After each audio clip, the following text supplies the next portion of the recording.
Pagi itu matahari bersinar lembut menembus kaca jendela rumah sederhana milik Tika dan Randy.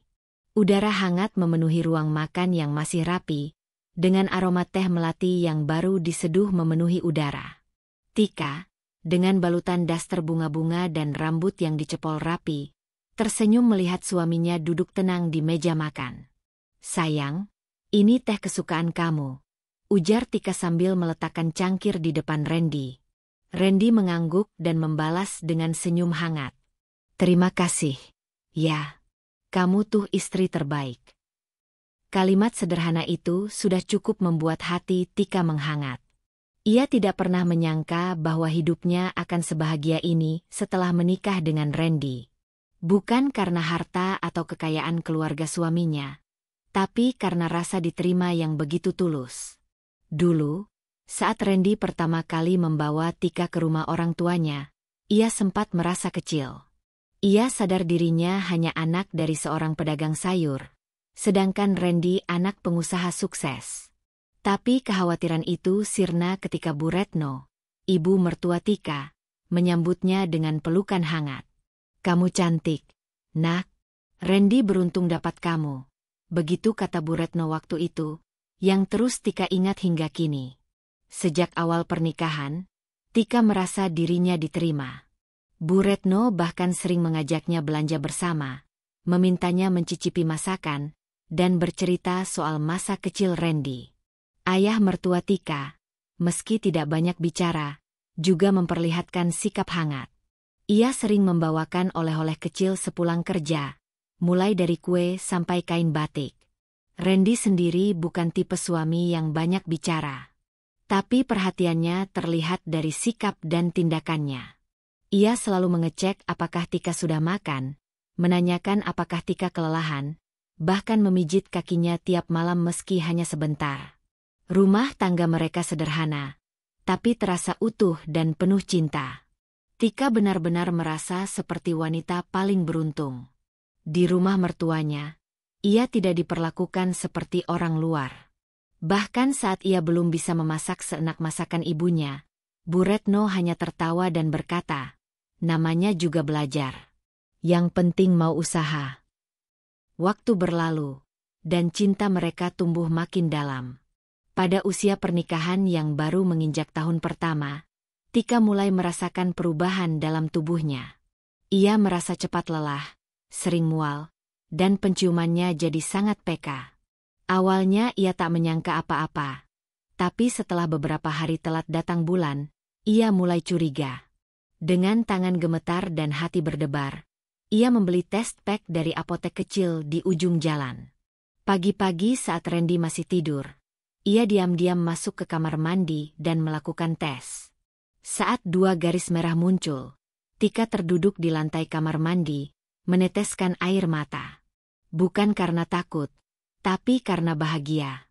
"Alhamdulillah," bisiknya pelan. "Aku hamil." Ia menggenggam test pack itu erat-erat. Ada kehidupan kecil di dalam tubuhnya. Sebuah anugerah yang selama ini hanya bisa ia bayangkan. Tika langsung membayangkan tangan kecil yang akan menggenggam jari-jarinya, tawa bayi yang akan mengisi rumah mereka. Saat Randy bangun, Tika memeluknya dengan erat. "Ada apa, sayang?" tanya Randy sambil mengusap rambutnya.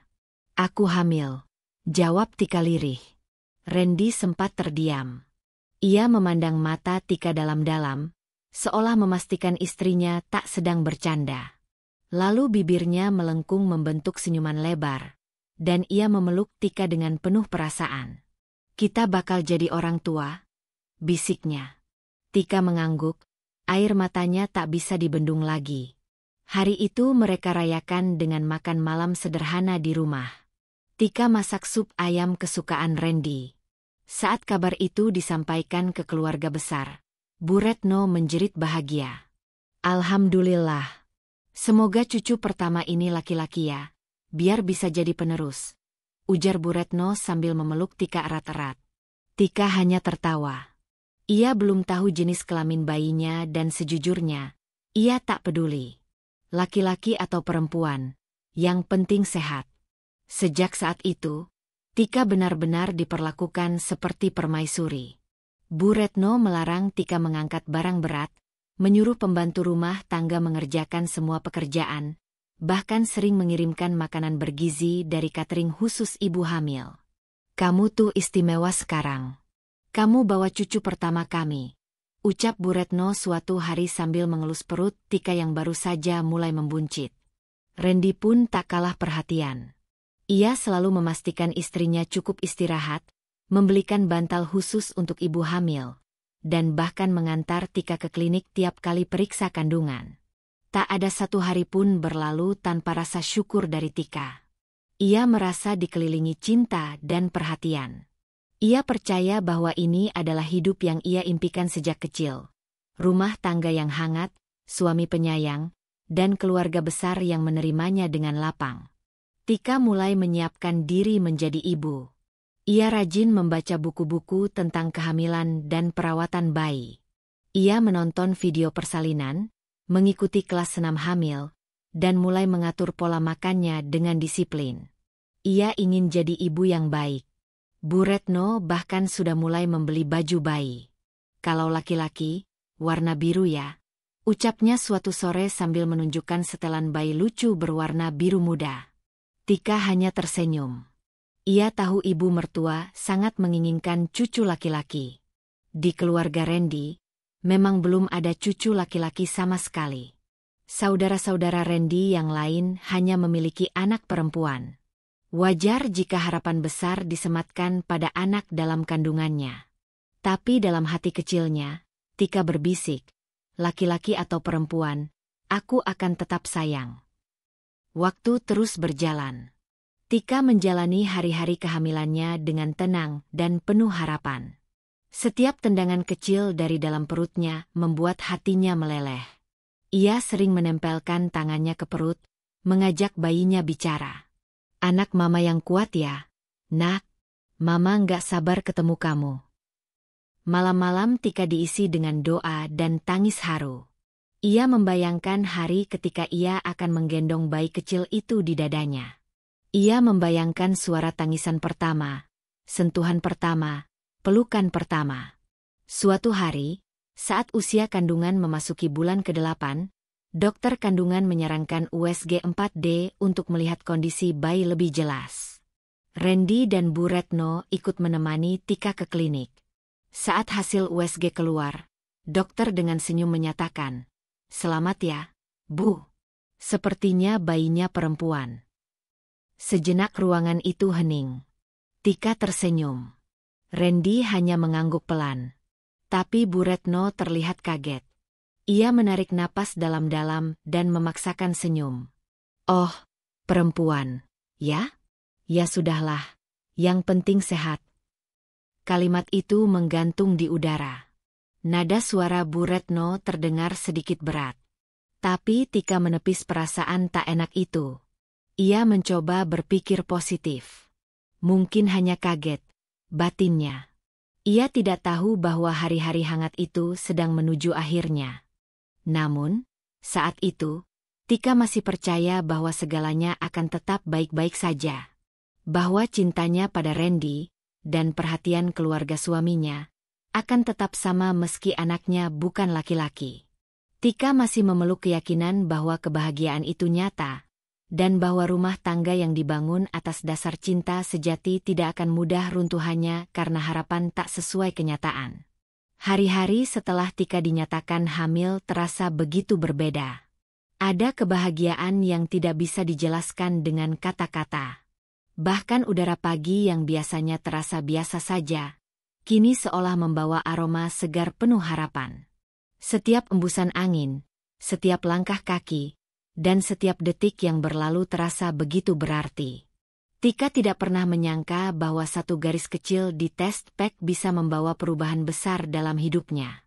Sejak kabar itu diumumkan kepada keluarga besar, rumah mereka tak pernah sepi dari perhatian.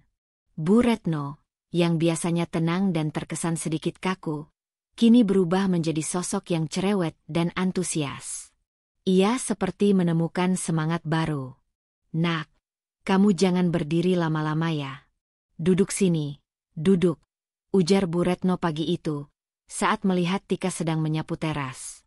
Padahal sapu belum sampai 3 kali diayun. Tapi sang ibu mertua sudah panik seolah Tika sedang mengangkat beban berat. Randy juga berubah. Suaminya itu, yang dulu agak cuek dan sibuk dengan pekerjaan kantor, kini seolah-olah punya radar khusus untuk mengawasi Tika. Belum sempat Tika berkata lapar, ia sudah membawakan camilan sehat. Belum juga Tika mengeluh lelah, Randy sudah menyuruhnya berbaring sambil memijat kaki pelan-pelan. Biar kamu istirahat aja, sayang. Urusan rumah serahin ke Mbak Wati aja, ujar Randy suatu sore, sambil menyelimuti Tika di sofa. Tika hanya bisa tersenyum. Ia merasa benar-benar dimanjakan. Namun, perhatian paling besar datang dari Bu Retno. Sejak tahu bahwa Tika hamil, terutama setelah dokter menyatakan bahwa usia kandungan sudah melewati 8 minggu dan janin dalam kondisi sehat, Bu Retno langsung mengambil alih segalanya. Ia mengatur jadwal makan Tika, mengawasi semua menu harian, bahkan membawa Tika ke bidan langganannya di luar jadwal rutin.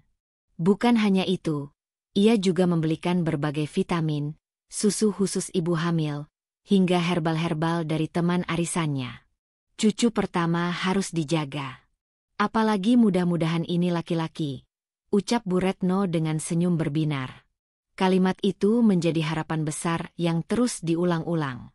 Bahkan tetangga, kerabat, dan teman-teman keluarga yang datang berkunjung pun ikut mendoakan hal yang sama.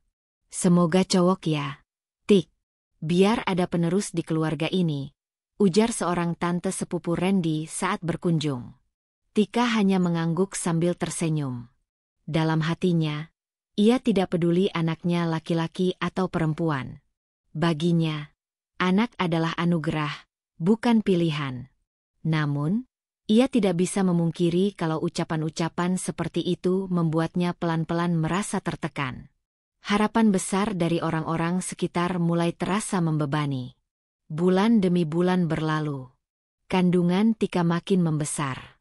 Perubahan fisik pun tak bisa dihindari. Tubuhnya makin berat, nafas sering ngos-ngosan, dan kakinya mudah bengkak. Tapi Tika menjalaninya dengan sabar. Ia rajin ikut senam hamil yang diselenggarakan oleh puskesmas tiap minggu pagi. Ia juga masih sempat membaca buku-buku parenting, menonton video persalinan, dan belajar cara menyusui dari YouTube. Ia ingin memberikan yang terbaik untuk anaknya. Randy tetap menjadi suami yang pengertian. Setiap malam sebelum tidur, ia membacakan doa sambil mengelus perut Tika. Kadang mereka berbicara dengan bayi dalam kandungan, menyebut-nyebut nama-nama panggilan lucu yang belum tentu akan mereka pakai nantinya. Kalau cowok, kita kasih nama siapa ya? Tanya Randy suatu malam. Belum tahu, yang penting artinya baik, jawab Tika pelan.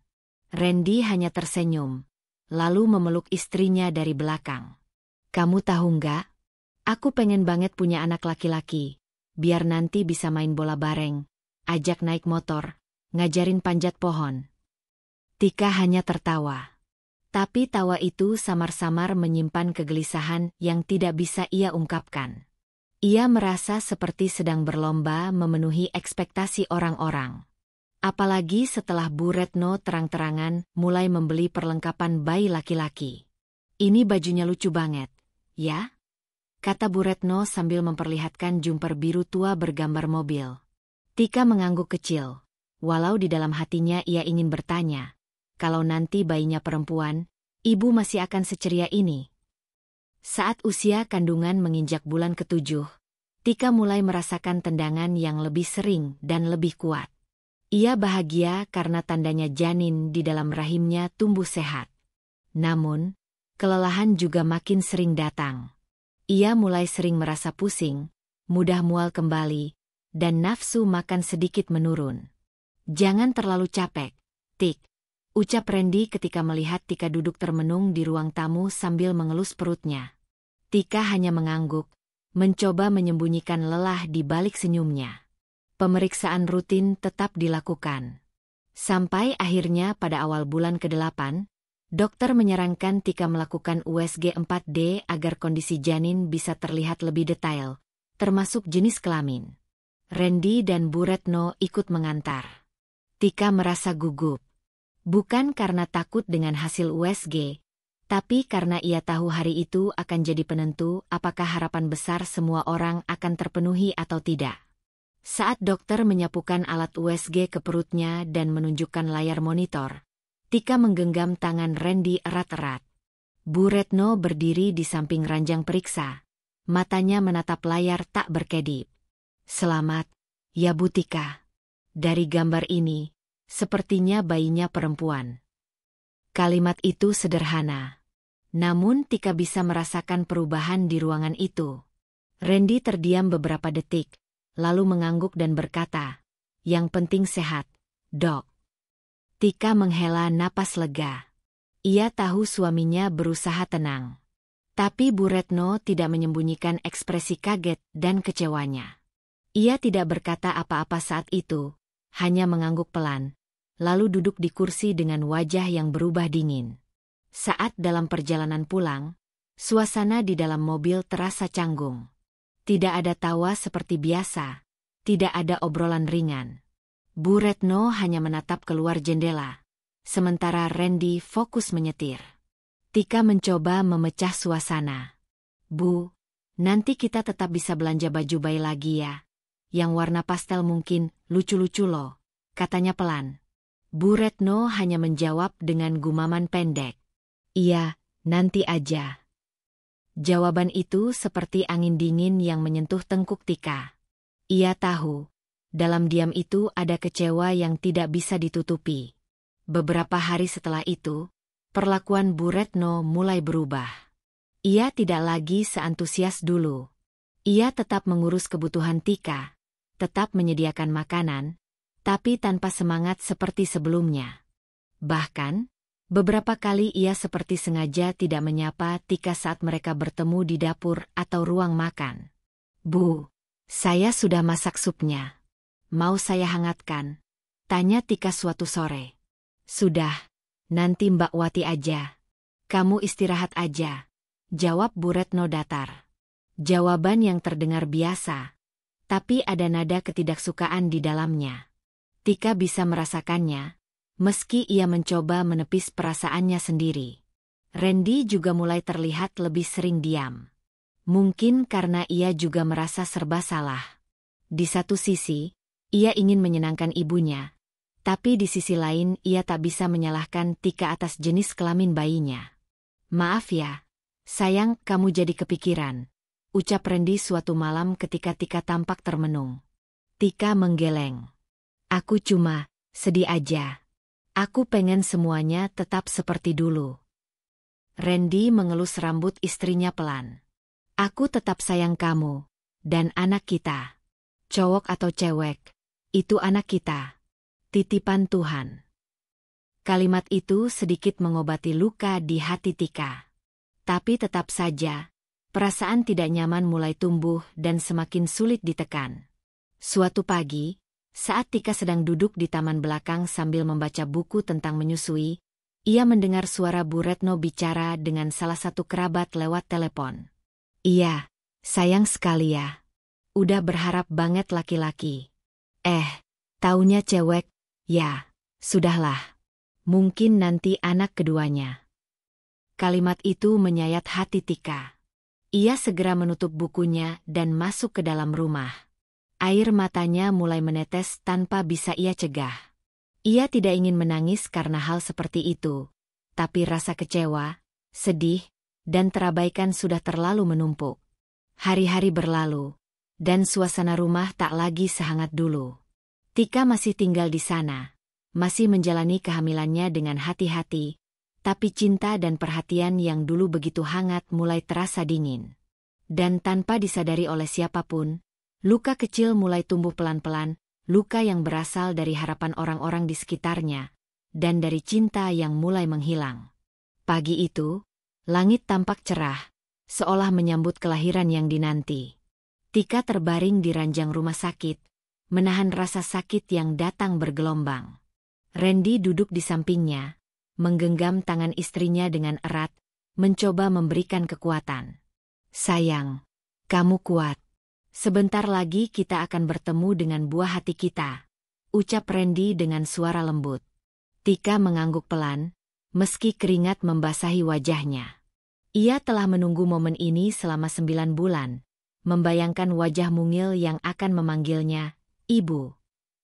Setelah beberapa jam perjuangan, tangisan bayi akhirnya terdengar memenuhi ruangan. Dokter mengangkat bayi mungil itu dan mengumumkan, "Selamat, bayi perempuan yang sehat." Tika tersenyum bahagia, air mata haru mengalir di pipinya. Namun, saat ia menoleh ke arah Randy, ekspresi suaminya tampak datar. "Perempuan?" tanya Randy pelan. Dokter mengangguk. "Ya, Pak. Bayi perempuan yang sehat dan cantik." Randy menghela napas panjang, lalu berdiri dan berjalan keluar ruangan tanpa sepatah kata pun. Tika menatap punggung suaminya yang menjauh, perasaan bahagia yang tadi menggelora perlahan tergantikan oleh kegelisahan. Beberapa saat kemudian, Bu Retno masuk ke ruangan. Ia menatap cucunya yang terbaring di inkubator dengan ekspresi sulit diartikan. "Perempuan, ya?" tanyanya singkat. Tika mengangguk, mencoba tersenyum. "Iya, Bu. Cantik sekali, mirip Randy." Bu Retno hanya mengangguk pelan, lalu duduk di kursi tanpa berkata apa-apa. Suasana menjadi hening, hanya terdengar suara alat medis yang berdetak. Hari-hari di rumah sakit berlalu dengan cepat. Namun, perhatian yang dulu melimpah dari keluarga Randy kini terasa menghilang. Randy jarang datang menjenguk, dan jikapun datang, ia hanya duduk sebentar tanpa banyak bicara. Setelah beberapa hari, Tika dan bayinya diperbolehkan pulang. Namun, setibanya di rumah, suasana tidak seperti yang ia bayangkan. Tidak ada sambutan hangat, tidak ada dekorasi atau ucapan selamat. Bu Retno menyambut mereka dengan wajah datar. "Kamar kamu sudah disiapkan di belakang. Mbak Wati akan bantu bawa barang-barang." Tika mengangguk, meski hatinya terasa perih. Ia berjalan menuju kamar yang dimaksud, yang ternyata adalah kamar kecil di belakang rumah, biasanya digunakan untuk gudang. Malam itu, Tika duduk di ranjang sambil menggendong bayinya. Ia menatap wajah mungil itu dengan penuh kasih. "Maafkan Ibu, Nak. Ibu tidak bisa memberikan sambutan yang layak untukmu," bisiknya sambil mencium kening bayinya. Hari-hari berikutnya, perlakuan keluarga Randy semakin berubah. Bu Retno seringkali mengabaikan Tika dan bayinya, bahkan tidak jarang melontarkan komentar pedas. "Kalau saja kamu melahirkan anak laki-laki, mungkin semua akan berbeda," ucapnya suatu hari saat melihat Tika menyusui bayinya di ruang tamu. Tika hanya diam, menahan air mata yang hampir tumpah. Ia tidak mengerti mengapa jenis kelamin anaknya menjadi alasan untuk diperlakukan seperti ini. Randy pun semakin jarang pulang. Jikapun pulang, ia lebih banyak menghabiskan waktu di kamar atau keluar bersama teman-temannya. Tika merasa semakin terasing di rumah yang seharusnya menjadi tempatnya berlindung. Suatu malam, saat Tika sedang menidurkan bayinya, Randy masuk ke kamar dengan wajah serius. "Kita harus bicara," ucapnya singkat. Tika menatap suaminya dengan cemas. "Ada apa, Mas?" Randy duduk di kursi, menatap lantai. "Ibu merasa kamu tidak cocok tinggal di sini. Dia ingin kamu pergi." Tika terkejut. "Apa maksudnya?" "Ini rumah kita, Mas." Randy menghela napas. "Aku tidak bisa melawan ibu. Lagi pula, kamu bisa tinggal di rumah orang tuamu sementara waktu." Air mata Tika mulai mengalir. "Jadi, kamu setuju aku diusir?" Randy tidak menjawab, hanya menunduk. Tika merasa dunianya runtuh. Keesokan harinya, dengan hati hancur, Tika mengemas barang-barangnya. Ia menggendong bayinya dan melangkah keluar dari rumah yang pernah ia anggap sebagai tempatnya bernaung. Di depan gerbang, Bu Retno berdiri dengan tangan terlipat di dada. Semoga kamu menemukan tempat yang lebih cocok untukmu, ucapnya dingin. Tika menatap ibu mertuanya dengan mata berkaca-kaca. Terima kasih atas segalanya, Bu. Tanpa menoleh lagi, Tika berjalan menjauh, membawa bayinya dalam pelukan. Ia tidak tahu apa yang menantinya di depan, tapi ia bertekad untuk tetap kuat demi anaknya. Pagi itu, matahari belum tinggi saat Tika membuka jendela kamar kecilnya. Udara segar masuk, tapi rasanya tidak mampu menyejukkan hatinya yang makin hari makin dingin. Di pelukannya, bayi kecil yang baru lahir itu masih terlelap, wajahnya tenang. Tak tahu bahwa ibunya sedang menahan perasaan tertekan yang kian lama kian menumpuk. Sudah 2 minggu sejak ia melahirkan. Tapi perhatian dan kasih sayang yang dulu ia dapat dari Randy dan Bu Retno seolah menguap begitu saja. Yang tersisa kini hanyalah diam yang menusuk, sindiran halus yang menyesakkan, dan tatapan-tatapan yang membuat hatinya terasa asing di rumah suaminya sendiri. Dulu, Randy hampir setiap hari pulang lebih cepat. Kini, semenjak bayi mereka lahir dan ternyata berjenis kelamin perempuan, Randy mulai berubah. Dia sering pulang larut malam. Bahkan kadang, tidak pulang sama sekali tanpa memberi kabar. Awalnya Tika masih mencoba berpikir positif. Mungkin Randy sedang banyak pekerjaan. Mungkin dia butuh waktu untuk menyesuaikan diri dengan perannya sebagai ayah. Tapi hari demi hari, harapan itu perlahan pudar. Tika tahu, perubahan ini bukan karena pekerjaan, tapi karena kekecewaan. Suatu sore, saat Tika sedang menyuapi bayinya yang mulai belajar mengisap ASI dari sendok kecil, Bu Retno berdiri di ambang pintu kamar. Apa kamu nggak bisa lebih cepat? Bayi itu nangis terus dari tadi. Bikin kepala saya pusing, katanya ketus. Tika berhenti sejenak, menunduk, mencoba menenangkan hatinya yang tercekat. Maaf, Bu. Namanya juga bayi baru lahir. Mungkin perutnya kembung tadi malam. Sekarang sedang saya suapi pelan-pelan. Bu Retno hanya menggeleng pelan, lalu masuk dan menatap cucunya. Bukannya tersenyum atau menyapa dengan hangat seperti saat Tika masih hamil. Bu Retno malah menghela napas. Bayi perempuan. Lemah. Kalau laki-laki, pasti kuat dan gak rewel begini. Tika menahan napas. Sakit sekali mendengar kalimat itu. Anaknya, darah dagingnya, dikomentari seolah tidak berharga hanya karena jenis kelaminnya. Tapi ia memilih diam. Tidak ingin membalas, apalagi bertengkar. Dia masih berharap, suatu hari nanti hati mertuanya akan luluh. Malam itu, Tika duduk di kasur tipis bersama bayinya. Randy belum juga pulang. Sudah pukul 11 malam. Tika sempat mengirim pesan beberapa kali, tapi tidak dibalas. Khawatir, kecewa, lelah.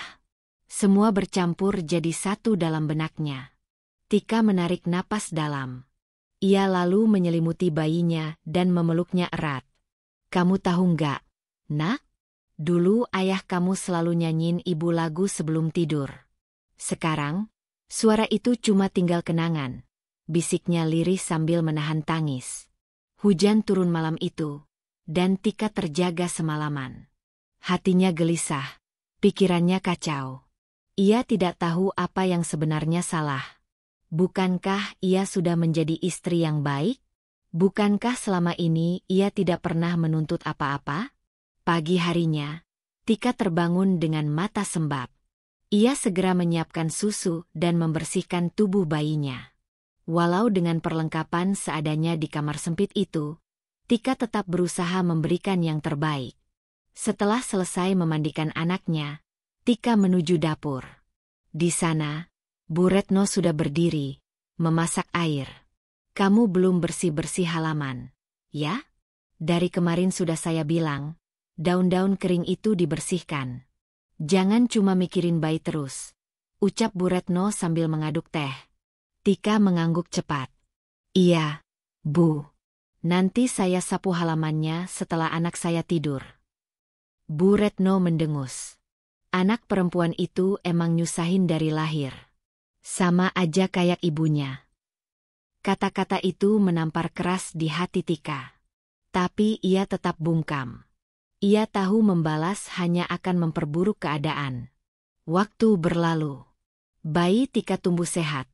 Meski tidak ada yang benar-benar menyayanginya di rumah itu selain sang ibu. Tika menjadi satu-satunya yang memberikan pelukan, belayan, dan kata-kata manis. Randy makin sering absen.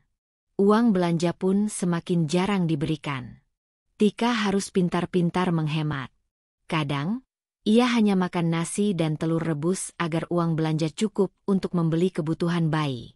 Suatu hari, Randy akhirnya pulang lebih awal. Tika menyambutnya dengan hati berbunga-bunga, berharap ada sedikit kehangatan yang bisa ia cicipi. "Mas, alhamdulillah udah pulang. Tika masak sop ayam. Mau makan sekarang?" tanyanya dengan senyum kecil. Randy hanya mengangguk tanpa menatap Tika. Ia langsung masuk ke kamar ibunya, tanpa melihat bayi mereka yang sedang tertidur pulas. Tika menunduk. Harapannya kembali runtuh. Setelah makan malam, Tika memberanikan diri bicara. Ia duduk di samping Randy yang sedang memainkan ponselnya. "Mas, kita bisa bicara sebentar." Randy tidak langsung menjawab. Setelah beberapa detik, ia menurunkan ponselnya. "Bicara apa?" Tika menarik napas pelan. "Aku cuma mau tahu, apa aku ada salah? Kenapa kamu berubah? Kenapa kamu seperti menjauh dari aku dan anak kita?" Randy menatap Tika dengan dingin. "Aku nggak berubah. Kamu aja yang terlalu sensitif." "Bukan itu, Mas. Tapi kamu bahkan nggak pernah gendong anak kita. Padahal dia butuh kasih sayang ayahnya." Randy bangkit dari duduknya, wajahnya kesal. "Jangan ajari aku gimana jadi ayah, Tika. Dan jangan paksa aku sayang sama anak yang bahkan bukan seperti yang aku harapkan." Kalimat itu menusuk dada Tika seperti belati. Ia tak bisa berkata-kata lagi. Air matanya mengalir begitu saja. Malam itu, Tika tak bisa tidur. Kata-kata Randy terngiang di telinganya. Anak yang tidak sesuai harapan? Hanya karena perempuan? Tika mulai menyadari, mungkin sejak awal semua kasih sayang yang diberikan hanya bersyarat. Selama ia mengandung harapan mereka, ia dihormati. Tapi saat kenyataan tidak sesuai keinginan, semuanya menghilang. Hari-hari berikutnya, Tika menjalani hidupnya seperti hantu. Ia ada, tapi seolah tak dianggap. Tanggung jawab rumah ia jalankan seperti biasa. Bayinya tetap ia urus dengan sepenuh cinta. Tapi tidak ada lagi kata manis dari suami. Tidak ada lagi pelukan dari mertua. Yang tersisa hanya sindiran, tatapan sinis, dan permintaan-permintaan yang tidak masuk akal. Suatu pagi, saat Tika hendak mencuci pakaian, Bu Retno datang menghampiri. "Kamu tahu nggak? Randy sekarang lagi deket sama cewek dari kantor. Cantik, muda, anak orang kaya. Kamu pikir Randy bakal betah sama kamu terus?" Tika terdiam. Tangannya berhenti mengucek baju. Tapi ia tidak membalas sepatah kata pun. Ia hanya berdiri, lalu melangkah pelan kembali ke kamar. Ia peluk bayinya yang masih tidur. Kata-kata itu membakar hatinya. Tapi bukan karena cemburu. Tapi karena ketidakadilan yang terus ia terima. Bukankah ia sudah memberikan yang terbaik? Bukankah ia berusaha menjadi istri dan ibu yang baik? Namun hari itu, di dalam kesunyian kamar kecilnya, Tika mulai berpikir. Mungkin, selama ini ia terlalu berharap kepada manusia. Ia mulai belajar bahwa ketegaran tidak tumbuh dari perlakuan orang lain, tapi dari keberanian untuk bangkit meski dicaci. Ia mulai menanamkan dalam dirinya bahwa anaknya bukan beban, tapi anugerah yang akan ia jaga dengan segenap jiwa. Dan perlahan-lahan, dari luka yang terus dikoyak itu, tumbuh tekad yang mengakar kuat. Suatu hari, aku akan bangkit. Bukan untuk balas dendam, tapi untuk membuktikan bahwa aku dan anakku layak dihargai. Pagi itu langit tampak mendung, seolah tahu bahwa hati Tika pun tengah diliputi awan kelabu. Ia tengah mengganti popok bayinya yang mulai rewel sejak subuh. Dengan penuh kelembutan, ia membelai kepala kecil itu, berusaha menenangkan si kecil meski hatinya sendiri tengah berkecamuk. Sudah hampir 2 bulan sejak ia melahirkan, tapi tak ada tanda-tanda kebahagiaan seperti yang dulu ia bayangkan saat masih mengandung. Yang ada hanya perlakuan dingin dari suaminya dan ucapan tajam dari mertuanya. Hari-hari terakhir ini, situasi makin tidak nyaman. Tika bisa merasakannya. Bu Retno makin sering bersikap kasar. Setiap langkah Tika terasa salah. Setiap tindakan kecilnya dianggap menyebalkan. Bahkan saat ia menyapu halaman pagi hari pun, Bu Retno masih mengeluh soal suara sapu yang katanya terlalu bising. Randy, suaminya, seperti sudah bukan miliknya lagi. Pulang hanya jika butuh. Sisanya, ia lebih sering menginap di luar dengan alasan lembur. Tapi Tika tahu itu bukan pekerjaan. Ia bukan perempuan bodoh. Bahkan ia sempat melihat pesan-pesan mencurigakan di ponsel Randy yang tertinggal di meja. Ada nama perempuan lain. Ada emoji hati. Ada kalimat-kalimat yang tidak pantas untuk pria yang mengaku masih punya istri dan anak. Tapi Tika tak pernah marah. Ia hanya diam. Karena ia tahu, jika ia melawan, tak ada yang membela. Rumah ini bukan rumahnya. Bahkan udara di rumah ini pun terasa berat untuk dihirup. Siang itu, suasana rumah begitu senyap. Hanya terdengar suara bayi Tika yang menangis pelan dari kamar kecil di ujung lorong. Tika baru saja menidurkannya setelah menyusui, ketika Bu Retno mengetuk pintu dengan kasar. "Cepat keluar. Ada yang mau saya bicarakan." Tika tersentak. Ia segera menata letak bantal bayinya, memastikan anaknya nyaman sebelum ia membuka pintu. Di ruang tengah, Randy sudah duduk di sofa. Wajahnya dingin. Tak ada sapaan. Tak ada senyum. Tika berdiri di hadapan mereka dengan rasa cemas yang menyelinap perlahan. Bu Retno berdiri tegak. Wajahnya penuh amarah yang tampak disengaja. "Kami sudah cukup sabar. Tika, kamu sudah terlalu lama tinggal di sini, menyusahkan kami. Randy juga sudah lelah dengan drama kamu setiap hari." Tika mengerutkan kening. Bingung. "Drama apa, Bu? Saya cuma menjalani hari seperti biasa, merawat anak saya." "Anak kamu?" Bu Retno menyambar cepat. "Kamu pikir kami peduli sama anak perempuan itu? Sejak lahir, rumah ini jadi penuh tangisan, penuh beban." Tika terdiam. Matanya mulai berkaca-kaca. "Dan kamu?"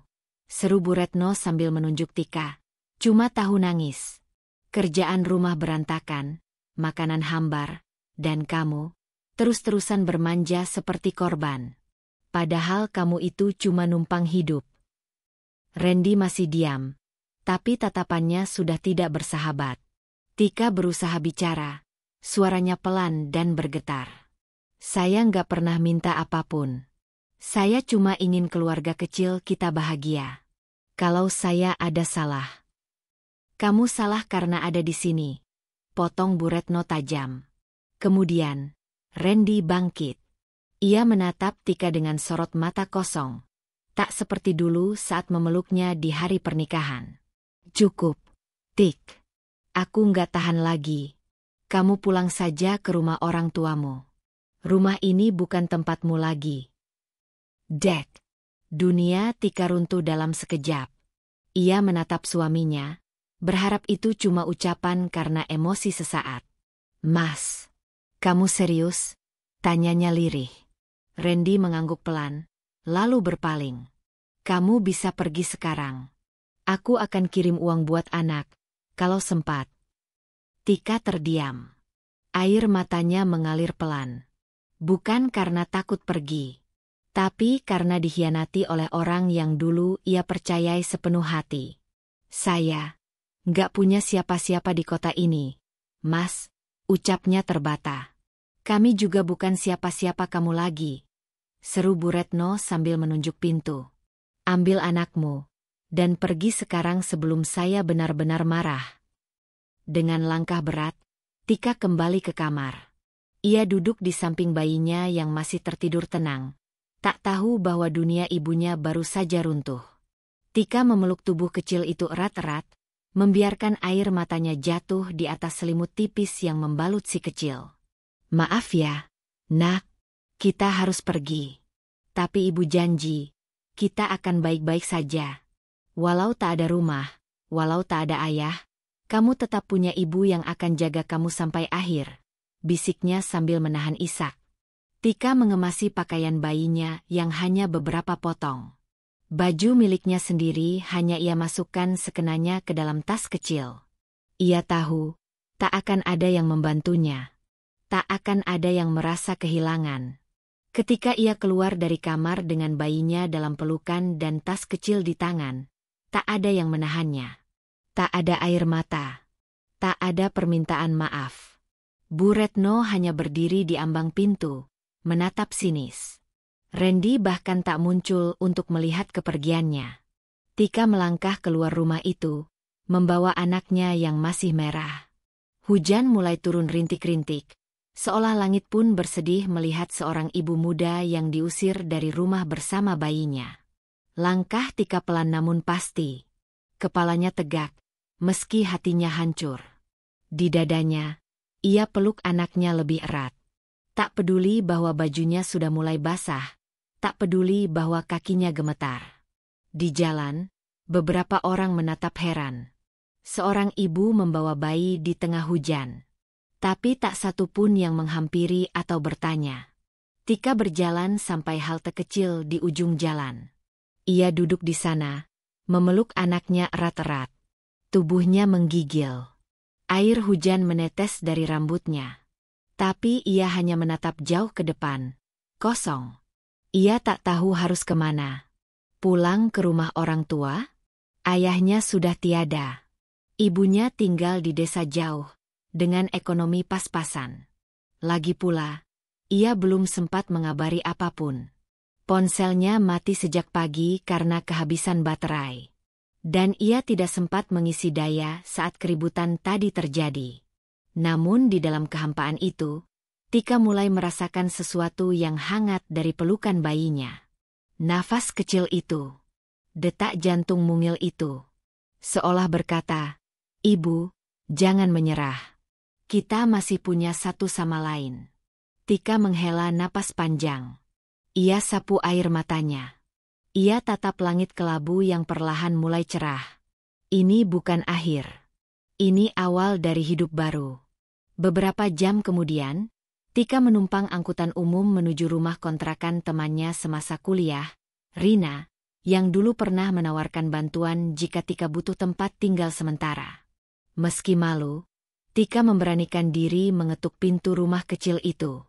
Rina yang membukakan pintu, terkejut melihat Tika dalam keadaan basah kuyup sambil menggendong bayi. "Ya Allah, Tika? Kamu kenapa?" tanya Rina panik. Tika tak mampu bicara. Ia hanya menangis dalam pelukan Rina. Seluruh beban yang ia tahan sejak lama akhirnya tumpah malam itu. "Masuk. Ayo masuk dulu. Sini, biar aku ambilkan handuk dan baju ganti. Kamu istirahat dulu.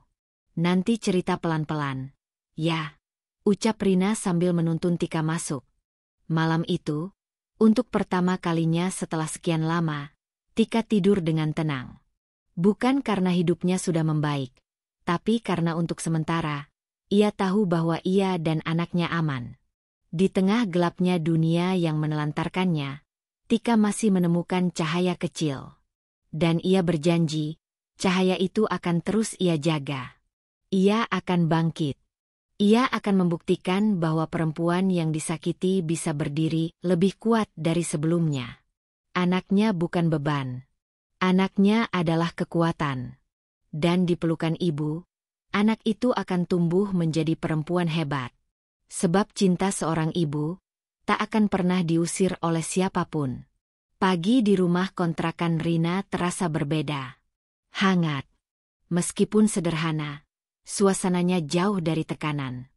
Tak ada teriakan. Tak ada tatapan sinis. Hanya suara sendok yang beradu pelan dengan piring dan sesekali tangis bayi mungil yang membuat suasana menjadi lebih hidup. Tika membuka matanya perlahan. Ia melihat anaknya yang masih terlelap dalam dekapan. Wajah kecil itu begitu tenang, membuat luka di hatinya terasa sedikit mengering. Tapi luka itu masih ada.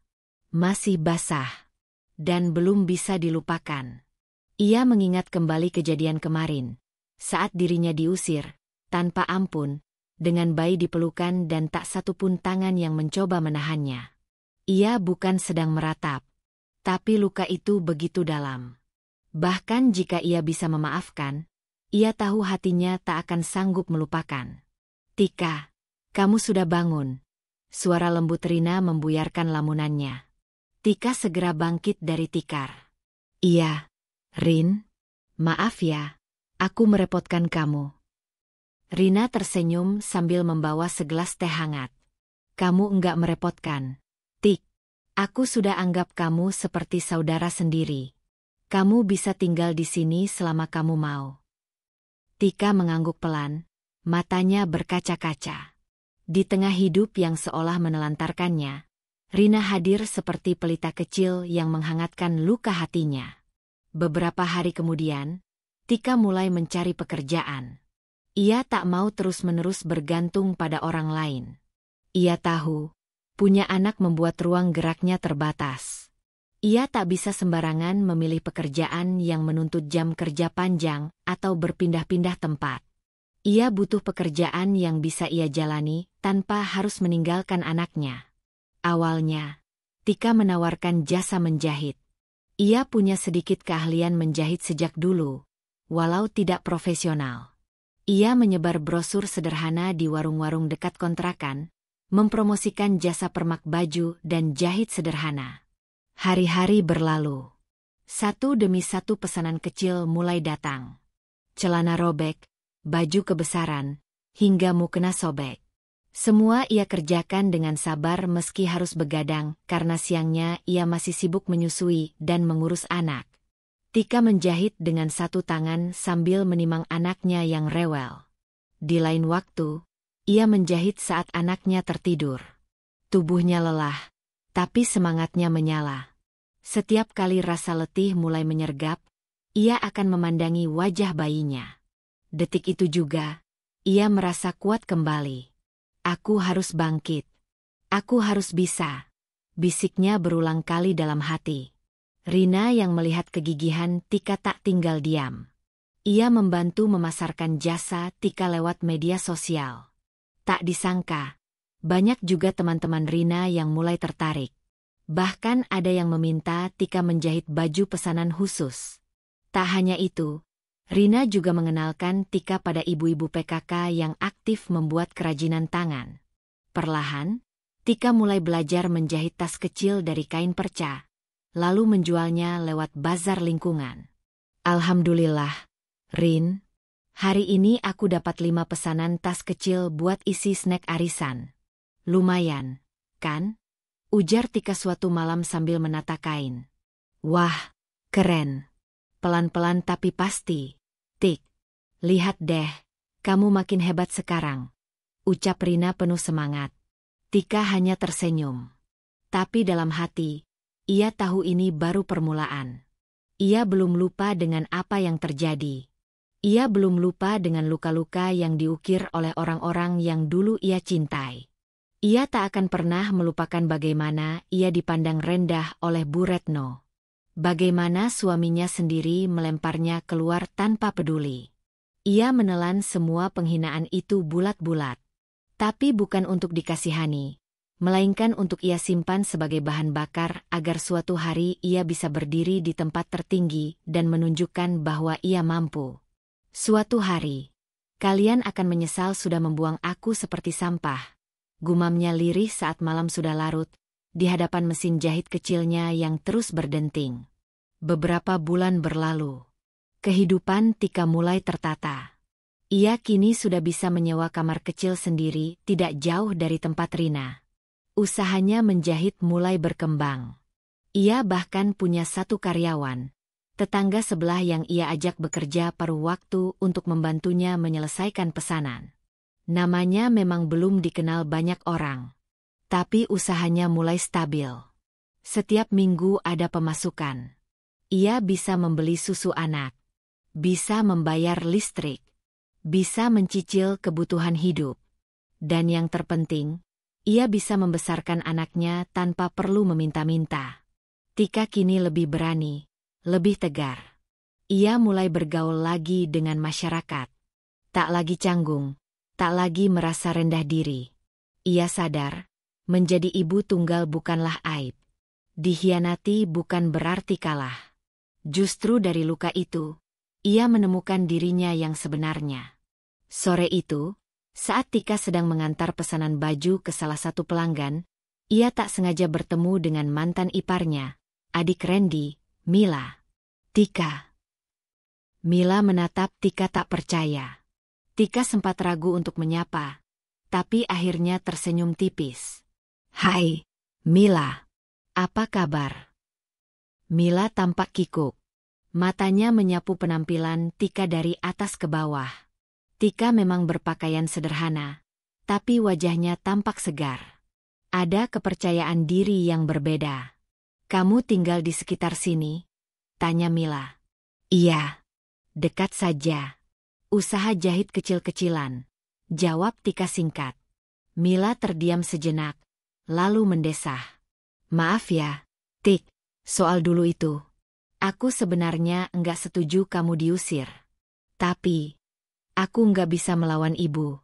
Kak Randy juga. Sekarang lagi susah." Tika mengerutkan dahi. "Susah?" "Iya. Sejak cerai sama kamu, hidupnya malah makin kacau. Usaha bangkrut. Perempuan yang dulu itu ninggalin dia. Ibu juga sakit-sakitan. Rumah dijual. Sekarang ngontrak di pinggiran kota." Tika terdiam. Bukan karena senang mendengar kabar itu, tapi lebih pada rasa getir yang ia rasakan. Mila melanjutkan, "Kadang aku mikir, Tuhan itu adil, ya? Kamu yang dulu diusir, sekarang malah kelihatan bahagia." Tika tersenyum pelan, menahan emosi yang bergejolak dalam dada. "Aku belum kaya, Mila. Tapi aku tenang. Karena aku nggak bergantung lagi sama orang yang nggak menghargai aku," jawabnya tegas. Mila menunduk. "Aku doakan kamu sukses ya, Tik. Maaf, karena aku dulu cuma diam saat kamu disakiti." Tika mengangguk. "Terima kasih. Sekarang, aku cuma ingin fokus membesarkan anakku dan membuktikan, aku bukan perempuan lemah seperti yang dulu mereka pikirkan." Malam harinya, Tika menatap anaknya yang sudah tertidur di sampingnya. Ia mengusap pipi mungil itu dan tersenyum. "Hidup kita belum mudah, Nak. Tapi kamu tahu, ibu tidak akan pernah menyerah. Karena kamu. Karena luka-luka yang tak bisa ibu lupakan, ibu jadi kuat seperti sekarang. Dan ibu janji, suatu hari nanti, orang-orang yang membuang kita akan tahu bahwa mereka telah melepas berlian, hanya karena mengira itu batu kerikil." 5 tahun telah berlalu sejak Tika memulai semuanya dari nol. Waktu berjalan cepat, namun tiap hari yang dilewatinya adalah perjuangan panjang yang penuh luka, air mata, dan semangat yang tak pernah padam. Kini, nama Tika tidak asing lagi di kalangan ibu-ibu pengusaha kecil. Ia dikenal sebagai pemilik Tika Handcraft Fashion, sebuah butik rumahan yang menjual pakaian wanita hasil desainnya sendiri, juga aneka kerajinan tangan dari kain perca. Tak hanya itu, Tika juga aktif memberikan pelatihan menjahit untuk ibu-ibu rumah tangga yang ingin mandiri secara finansial. Semuanya ia lakukan dengan penuh semangat dan ketulusan. Tika tak lagi tinggal di rumah kontrakan sempit seperti dulu. Ia telah membeli rumah kecil 2 lantai yang nyaman. Tak mewah, tapi cukup luas untuk dirinya dan sang buah hati, Naila, putri kecilnya yang kini berusia 5 tahun. Naila tumbuh menjadi anak yang cerdas, ceria, dan penuh kasih sayang, tak pernah kekurangan perhatian dari ibunya. Pagi itu, Tika menyiapkan bekal untuk Naila yang akan berangkat ke TK. Di dapur bersihnya yang rapi, aroma nasi goreng buatan sendiri tercium menggoda. "Naila, sayang, sudah siap?" panggil Tika sambil menuang susu ke dalam botol kecil bergambar kartun. "Sudah, Bunda." Naila berlari kecil dengan tas ransel mungil di punggungnya. Wajahnya berseri-seri, rambutnya dicepol dua seperti boneka. Melihat senyuman anaknya, hati Tika dipenuhi haru. Betapa hidupnya telah berubah drastis. Dari seorang istri yang diusir dalam kondisi menyusui, kini ia menjadi ibu tunggal yang disegani dan mandiri. "Bunda antar, ya?" tanya Tika sambil merapikan keras seragam Naila. "Enggak usah, Bunda. Kan tadi Bu Lilis janji jemput bareng anaknya," jawab Naila bangga. Tika tersenyum. "Iya deh, hati-hati ya. Jangan lupa bilang terima kasih ke Bu Lilis." Setelah Naila pergi, Tika menatap meja kerjanya yang penuh dengan kain warna-warni, pesanan yang harus diselesaikan, dan laptop yang menyala dengan jadwal webinar siang nanti. Dia akan jadi pembicara untuk acara pelatihan UMKM dari Dinas Kota, undangan yang tak pernah ia bayangkan bisa datang padanya. Dulu, tak ada yang percaya pada dirinya. Bahkan suaminya sendiri menganggapnya beban. Tapi sekarang, orang-orang datang padanya untuk belajar. Bahkan, banyak yang mengundangnya sebagai narasumber. Siang itu, Tika mengenakan blazer krem dan celana bahan hitam. Penampilannya simpel tapi elegan. Wajahnya dirias tipis. Ia terlihat segar dan profesional. Webinar dimulai tepat waktu. Ratusan peserta dari berbagai kota mendengarkan kisah hidupnya dengan antusias. "Saya bukan siapa-siapa dulunya. Saya cuma ibu rumah tangga yang dituduh ini itu, ditinggal suami, dan diusir dari rumah mertua. Tapi saya tahu satu hal, kalau saya diam dan menyerah, saya tidak akan pernah bisa memberikan hidup yang layak untuk anak saya. Jadi saya bangkit. Sedikit demi sedikit. Saya mulai dari menjahit celana robek tetangga, hingga bisa membuat butik kecil sendiri." Tika menyampaikan semua itu bukan untuk menyombongkan diri, tapi sebagai penyemangat. Setelah webinar selesai, ia menerima puluhan pesan ucapan terima kasih dari para peserta. Malamnya, Tika duduk di ruang tamu sambil memandangi album foto Naila.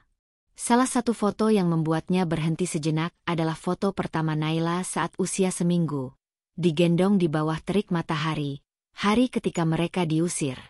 Air matanya menetes pelan. "Terima kasih ya, Nak. Karena kamu, Ibu kuat sampai hari ini," bisiknya. Hari-hari berlalu.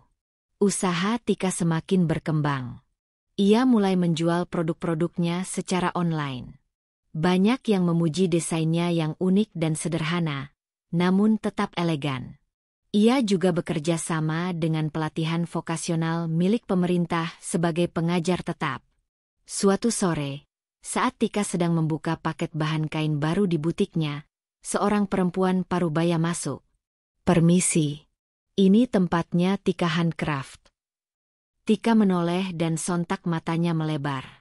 Perempuan itu adalah Bu Retno, mantan mertuanya. Wajah Bu Retno tampak berbeda. Tak semewah dulu. Kulitnya lebih keriput, tubuhnya terlihat kurus, dan pakaiannya sederhana.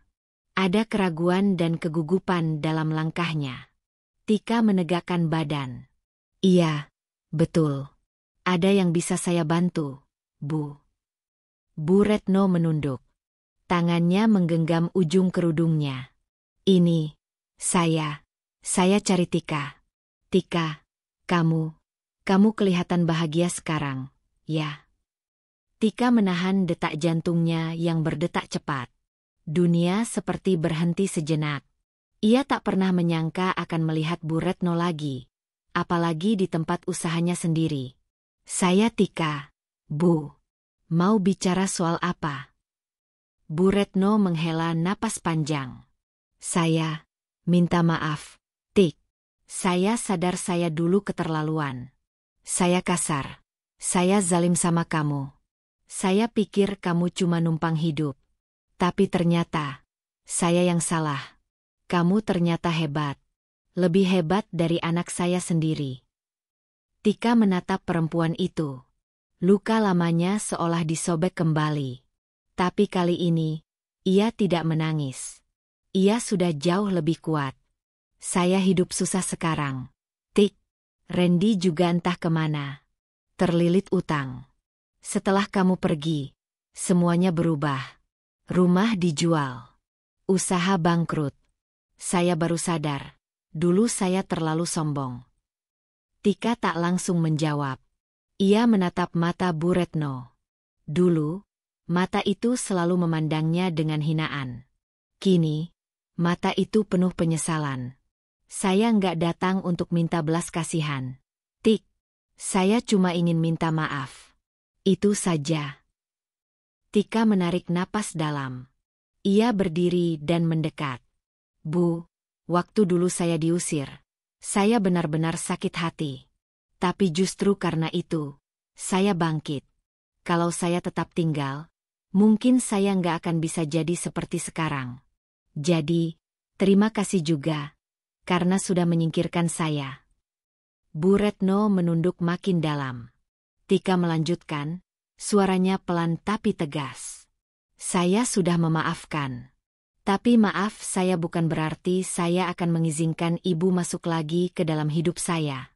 Saya sudah punya hidup baru.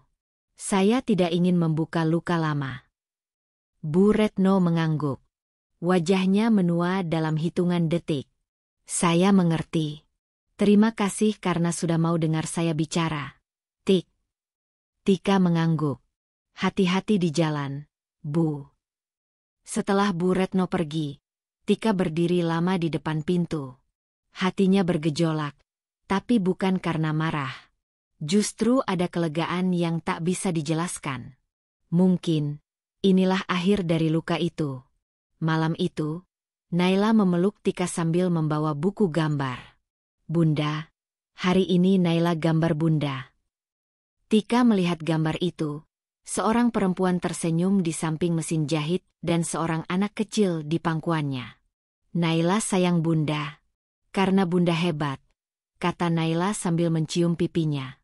Tika memeluk Naila erat-erat. Iya, sayang. Bunda juga sayang Naila. Karena Naila, Bunda jadi kuat. Dalam hatinya, Tika tahu, hidup tidak akan berhenti memberikan ujian. Tapi ia juga tahu, dirinya bukan lagi perempuan yang sama seperti dulu. Ia telah tumbuh. Ia telah bangkit. Dan ia telah membuktikan bahwa luka bisa menjadi kekuatan. Dan kesakitan bisa menjadi jalan menuju kemenangan. Tika menatap layar ponselnya, membaca pesan yang baru saja masuk. Pesan itu datang dari seorang teman lama, yang dulu bekerja di perusahaan tempat Randy bekerja. Tika, kamu dengar kabar tentang Randy? Perusahaan keluarga dia bangkrut. Semua aset dijual, dia dipecat. Katanya, dia hampir kehilangan segalanya. Tika merasakan hati yang kosong. Tentu saja, ia tak merasa senang dengan kabar buruk itu. Namun, ada perasaan lain yang muncul. Perasaan yang tak bisa dihindari. Tika merasa bahwa waktu telah membalas apa yang telah terjadi padanya. Segala perlakuan buruk yang diterimanya, perlahan mulai membuahkan hasil. Bertahun-tahun yang lalu, Tika pernah merasakan bagaimana Randy, suami yang pernah ia cintai, berubah menjadi sosok yang hanya mengejar kepuasan dirinya. Setelah ia diusir dari rumah mertua, Randy juga tidak pernah benar-benar peduli. Randy, yang kini terpuruk dalam kesulitan, pernah berpura-pura begitu kuat dan tak terbendung. Ia pernah begitu angkuh dengan posisi dan harta keluarganya. Kini, semua itu runtuh begitu saja. Tika menghembuskan napas panjang. Ia sudah menunggu saat seperti ini, namun kini rasa itu lebih datar daripada yang ia bayangkan. Tika tak merasa terlalu puas. Bahkan sedikit pun tidak ada rasa gembira. Kehancuran orang yang pernah melukai kita mungkin memberi sedikit rasa lega, tapi tak pernah memberi kebahagiaan yang sesungguhnya. 2 hari setelah mendengar kabar tersebut, Randy muncul di depan rumah Tika.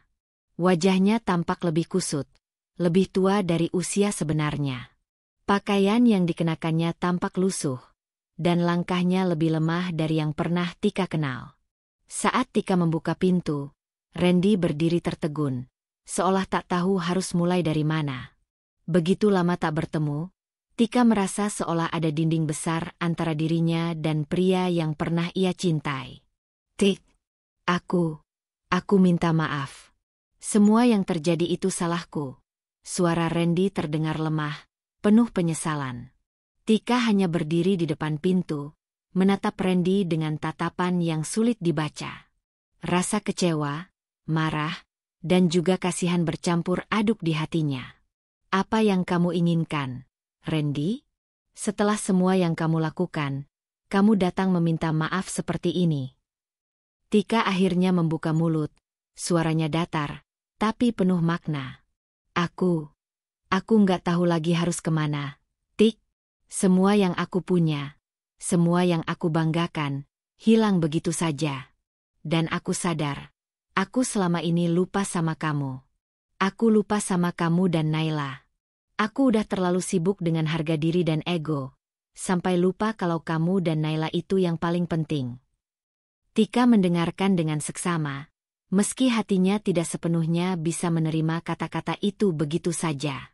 Dulu, saat dia butuh dukungan, Randy malah memilih untuk berseberangan dengannya. Kini, setelah segalanya berantakan, Randy datang dengan wajah penuh penyesalan.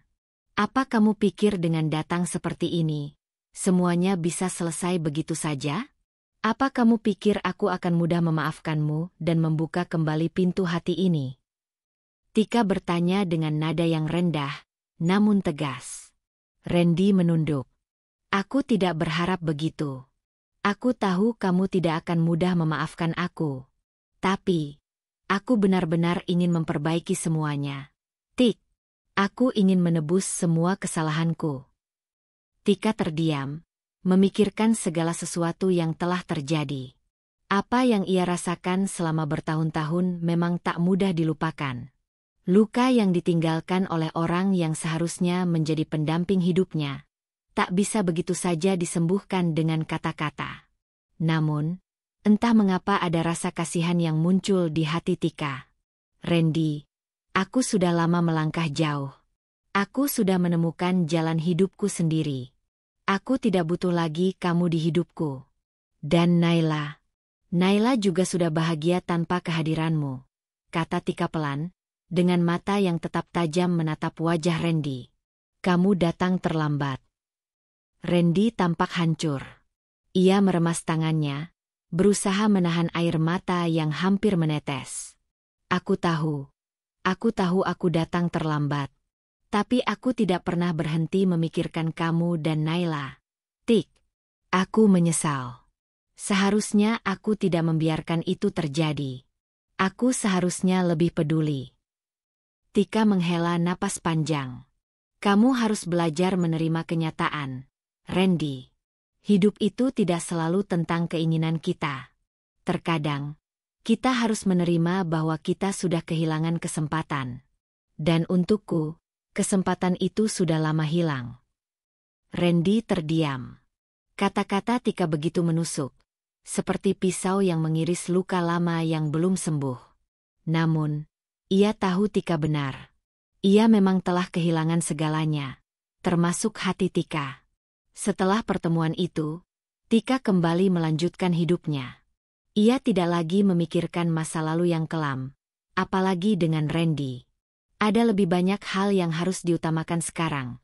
Bisnisnya yang terus berkembang, Naila yang semakin cerdas dan mandiri, dan tentu saja dirinya sendiri yang telah bangkit. Randy mungkin merasa menyesal, tetapi Tika tahu bahwa hidup tidak bisa diubah dengan penyesalan saja. Waktu yang sudah berlalu tak bisa kembali, dan luka yang pernah ditinggalkan tak akan pernah bisa sepenuhnya sembuh. Namun, satu hal yang Tika yakini, kesabaran dan keteguhan hatinya telah membawa dia ke tempat yang lebih baik, tempat di mana dia bisa berdiri dengan tegak, tanpa bergantung pada siapapun, bahkan Randy. Setiap hari, Tika terus melangkah maju, tidak menoleh ke belakang. Ia tahu, hanya waktu yang bisa membuktikan siapa yang benar-benar berjuang untuk hidup mereka sendiri. Waktu telah membalas segala pengkhianatan yang ia terima, dan kini, Tika merasa lebih kuat dari sebelumnya. Tika berdiri tegak di ruang rapat yang dingin dan luas, tatapannya penuh ketegasan. Di depannya, Randy, yang kini tampak lebih tua dan rapuh, duduk dengan wajah penuh penyesalan, sementara Bu Retno duduk di sisi Randy, masih dengan ekspresi angkuh yang tak bisa disembunyikan. Keduanya tampak terkejut, bahkan cemas, melihat kedatangan Tika yang begitu tegas dan penuh kewibawaan. Setelah bertahun-tahun hidup mandiri dan sukses, Tika akhirnya kembali ke tempat yang dulu mengusirnya, perusahaan keluarga Randy. Namun kali ini, dia datang bukan sebagai wanita yang terhina, melainkan sebagai penyelamat. Tanpa mereka tahu, Tika sudah mengumpulkan kekuatan yang cukup untuk mengambil alih keadaan. Ini adalah kesempatan terakhir bagi kalian, kata Tika, suaranya penuh dengan keberanian yang sudah lama ia pendam. Aku bisa menyelamatkan perusahaan ini dari kebangkrutan, tapi ada syarat yang harus dipenuhi. Randy dan Bu Retno saling pandang, tak tahu harus berbuat apa. Mereka tahu Tika bukanlah wanita yang mudah dibujuk, apalagi setelah semua yang mereka lakukan padanya. Sementara itu, Tika melanjutkan kalimatnya dengan penuh ketegasan. Saya datang bukan untuk meminta maaf atau memaafkan. Saya datang untuk menyelamatkan perusahaan ini. Namun, setelah apa yang kalian lakukan kepada saya tidak akan memberikan keringanan. Tidak ada ampun bagi siapapun yang dulu mengusir saya tanpa alasan. Semua ini harus dibayar. Randy menundukkan kepala, tak sanggup menatap Tika. Air mata hampir saja mengalir. Namun dia menahannya dengan segenap kekuatan yang tersisa. Bu Retno tetap diam, meski wajahnya merah karena rasa malu yang tak terkatakan. Jadi, kalian harus memilih. Saya akan menuntut kalian untuk menerima kondisi saya. Tanpa kecuali, lanjut Tika, matanya tajam menatap Bu Retno dan Randy. Jika kalian setuju dengan syarat-syarat saya akan mengambil alih perusahaan ini dan membuatnya bangkit kembali. Tapi jika tidak, saya akan membiarkan semuanya hancur dan membiarkan kalian tenggelam dalam kesalahan kalian sendiri. Randy menghela napas panjang, berusaha untuk berbicara. Tik, aku tahu aku telah melakukan kesalahan besar. Aku tidak bisa mengubah apa yang sudah terjadi, tapi aku mohon beri aku kesempatan. Tolong. Tika mengangkat tangannya, menghentikan kata-kata Randy. Tidak ada kesempatan kedua. Saya datang bukan untuk bermain. Saya tidak lagi peduli dengan penyesalan kalian. Saya ingin agar kalian merasakan bagaimana rasanya kehilangan segalanya, seperti yang pernah saya rasakan. Di dalam hatinya, Tika tahu bahwa kata-katanya sangat berat, namun dia merasa bahwa ini adalah cara satu-satunya untuk menegakkan keadilan. Dia tidak akan membiarkan diri dan Naila dihina begitu saja. Kini, saatnya untuk membuktikan bahwa dia bukan lagi wanita yang bisa dipandang sebelah mata. Setelah pertemuan itu, Randy dan Bu Retno tidak punya pilihan selain menerima tawaran Tika. Mereka sudah terpojok, dan Tika tahu bahwa mereka tidak akan berani melawan. Randy, yang kini kehilangan semua yang pernah dia miliki, merasa terpaksa menerima keputusan Tika meskipun hatinya dipenuhi rasa malu yang tak tertahankan. Bu Retno, meski enggan, tidak bisa berbuat banyak. Satu-satunya jalan keluar adalah tunduk pada syarat-syarat Tika. Perusahaan keluarga yang dulu dikelola dengan cara lama yang penuh manipulasi dan ketidakadilan, kini mulai dibenahi oleh Tika. Dia menggunakan setiap pengetahuan dan keterampilan yang telah ia pelajari selama bertahun-tahun bekerja keras membesarkan dirinya. Dengan pengalaman yang dimilikinya, Tika dengan cepat memimpin tim untuk merestrukturisasi perusahaan, memperbaiki keuangan, dan mengembangkan strategi baru yang jauh lebih efisien. Tika memperkenalkan kebijakan yang lebih adil, dengan mempekerjakan orang-orang yang benar-benar berdedikasi dan berkompeten, bukan hanya berdasarkan kedekatan atau hubungan keluarga. Dia mengutamakan integritas, etika kerja, dan transparansi, nilai-nilai yang dulu tidak pernah diterapkan dalam perusahaan ini. Namun, meski Tika berhasil membangkitkan perusahaan dari kehancuran, ada harga yang harus dibayar. Keluarga Randy, yang dulu memandangnya sebelah mata, kini merasakan bagaimana rasanya berada di bawah kendali Tika. Mereka harus bekerja dengan ketat, mengikuti setiap keputusan dan kebijakan yang diambilnya. Setiap hari, Randy dan Bu Retno merasakan beban berat. Mereka harus bekerja keras untuk memenuhi harapan Tika. Tidak ada lagi perlakuan istimewa, tidak ada lagi ruang untuk kesalahan. Tika yang dulunya diperlakukan dengan buruk kini berdiri sebagai sosok yang tak terbantahkan. Keputusannya adalah hukum. Tika tidak hanya berhasil menyelamatkan perusahaan, tetapi juga membuktikan pada dirinya sendiri bahwa dia mampu bangkit lebih kuat daripada sebelumnya.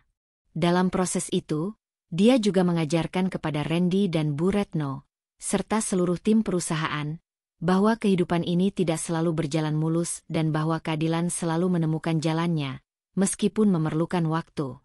Tika melihat kembali ke belakang, mengenang semua yang telah dia lalui. Air matanya tak lagi jatuh untuk kesedihan, melainkan untuk kebanggaan akan apa yang telah dia capai.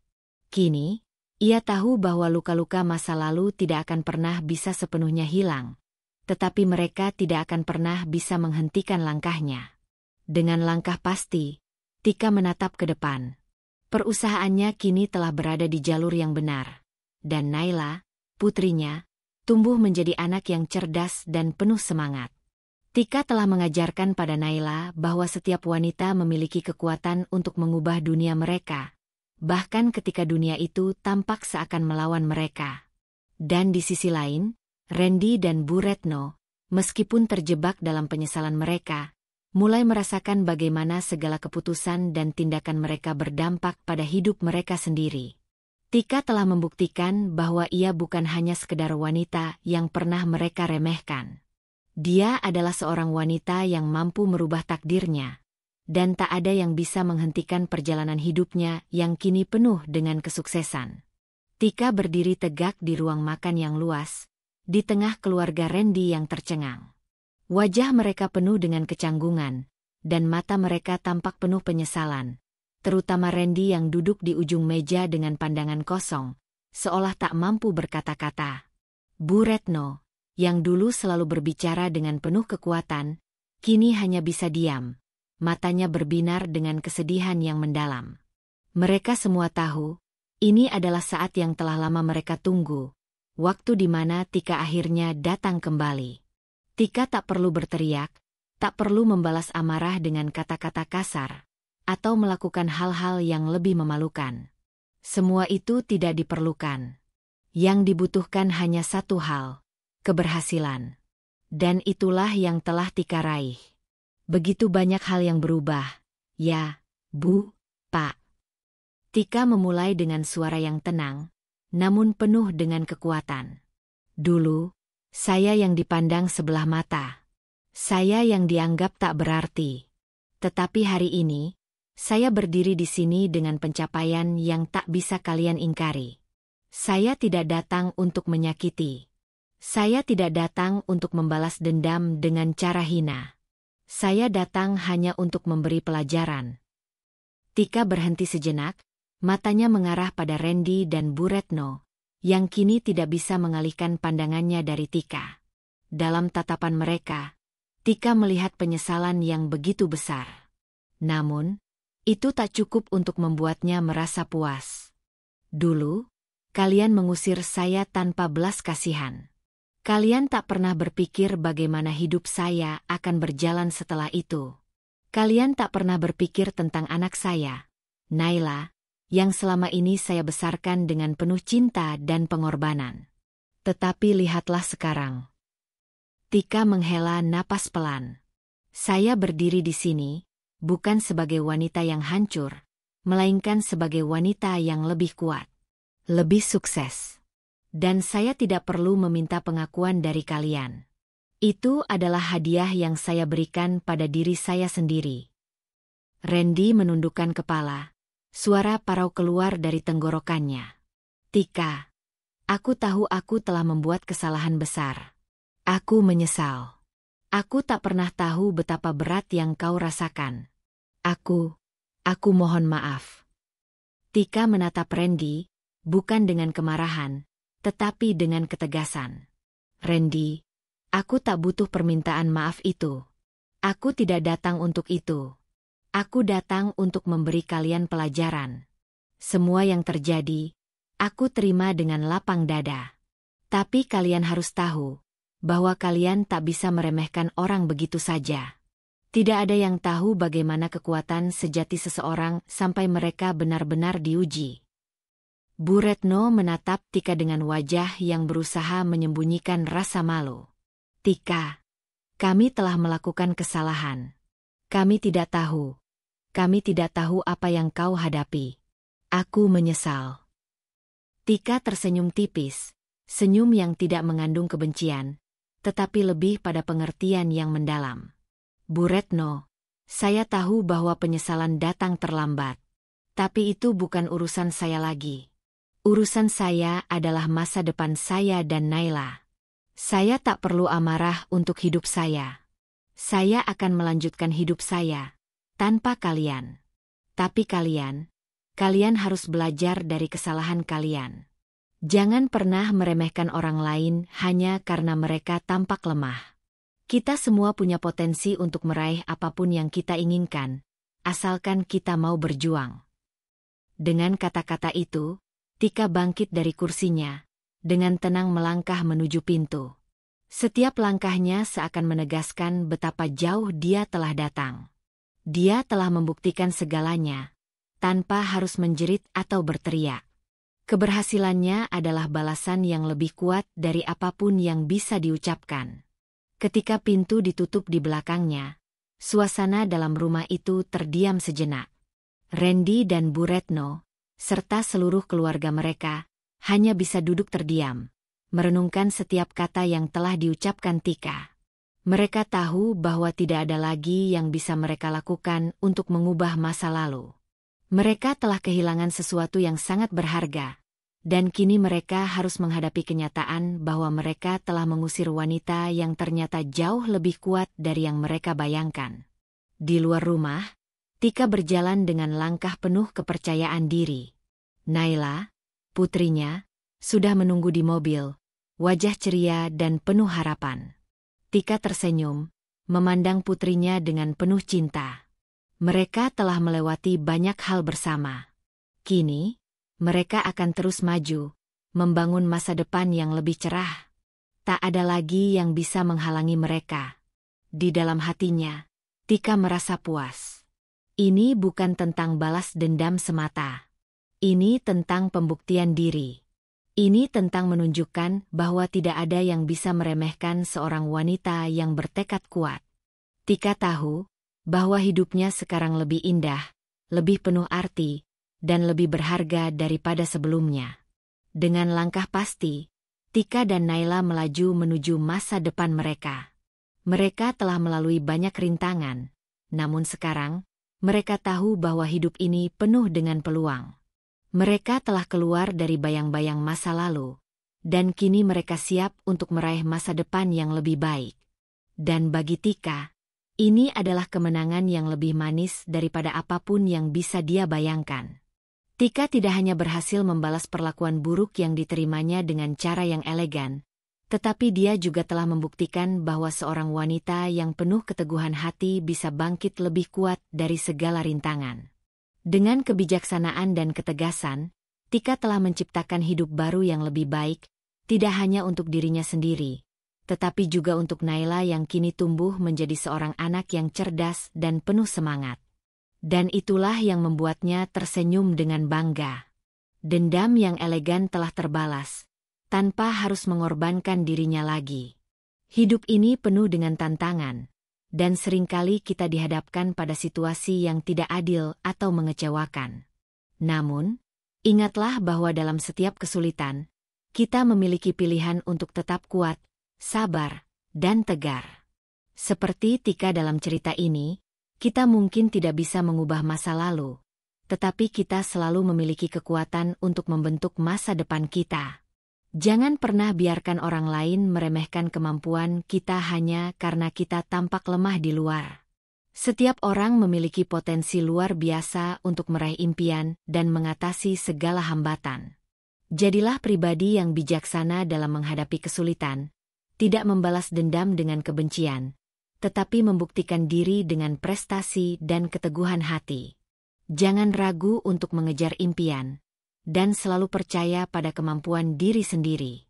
Karena pada akhirnya, keberhasilan yang kita raih dengan usaha dan kesabaran akan berbicara lebih keras daripada kata-kata atau tindakan orang lain. Semoga kisah ini memberikan inspirasi dan semangat untuk terus maju, tidak peduli seberapa berat ujian yang datang.